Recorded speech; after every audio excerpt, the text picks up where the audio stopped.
बिस्मिल्लाहिर्रहमानिर्रहीम। अस्सलाम वालेकुम वरहमतुल्लाहि वबरकातुहू। आज हम जिस टॉपिक पे बात करेंगे कि निकाह ईमान का हिस्सा है, यानी ईमान जो है वो आधा निकाह पर मबनी है। निकाह आधा ईमान है। हज़रत अनस रज़ियल्लाहु ताला अन्हु से रिवायत है कि रसूल अकरम सल्लल्लाहु अलैहि वसल्लम ने फरमाया, बंदा जब निकाह कर लेता है तो उसका आधा दीन मुकम्मल हो जाता है। अब बाकी आधे दीन के लिए अल्लाह से डरो। निकाह को आधा ईमान और निफ्स दीन बताकर ये बताया जाता है कि जब तक इंसान इस कानूनी बंदिश में अपने आप को मुकीद न करे, कुव्वत शहवानी के जोश या जवानी और उसकी आज़ादी के ज़माने में दीवाना बनकर खुदा जाने क्या कुछ कर बैठे और इस दौलत बेबहा को किस तरह बर्बाद कर डाले। जब बीवी के पास होगी तो उसके ख्याल आते होंगे तो उसकी रोकथाम का सामान मुहैया कर देगी। इसीलिए फरमाया गया है कि हज़रत इब्ने मसूद से रिवायत है कि रसूल अकरम सल्लल्लाहु अलैहि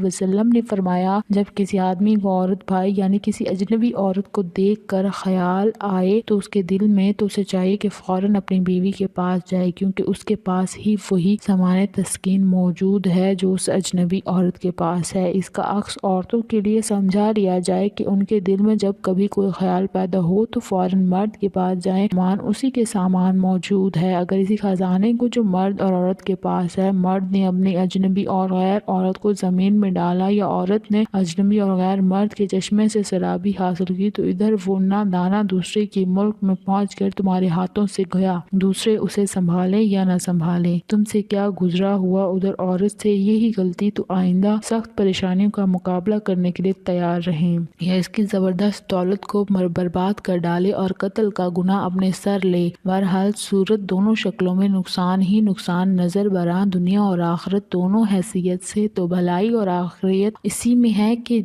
बीज अपनी ही ज़मीन में बोया जाए और ज़मीन की आबियारी अपनी ज़ाती कुएं से की जाए। मुमकिन है कि इस मुबारक रस्म को पूरा करने के सख्त पाबंदियाँ लगाई हों या तुम्हारी बिरादरी की रस्म और रिवाज ने तुम्हें मुश्किलों में फंसा दिया हो। मसलन सैलॉन के सैलोनी गैर मुस्लिम और मुस्लिम दोनों की नौजवान लड़कियां सब्र किए हुए अपने इन जालिम बुजुर्गों की बद्दुआ देती होंगी जिन्हें उन्हें कैद लगा रखी है। जब तक लड़की अपने साथ हजारों लाखों के जहेज ना ले जाए, कोई मर्द उसे मुंह ना लगाए। या हिंदुस्तान हो या यहाँ हमारा पाकिस्तान के बाद घरानों में ये पाबंदी है कि जब तक माहर की रकम, जहेज का पेश कीमत, सामान, बिरादरी के खाने और फजूल ढोल बाजे की खर्च रुपया ना हो जाए, उस वक्त तक निकाह की रस्म पूरी ना होने पाएगी।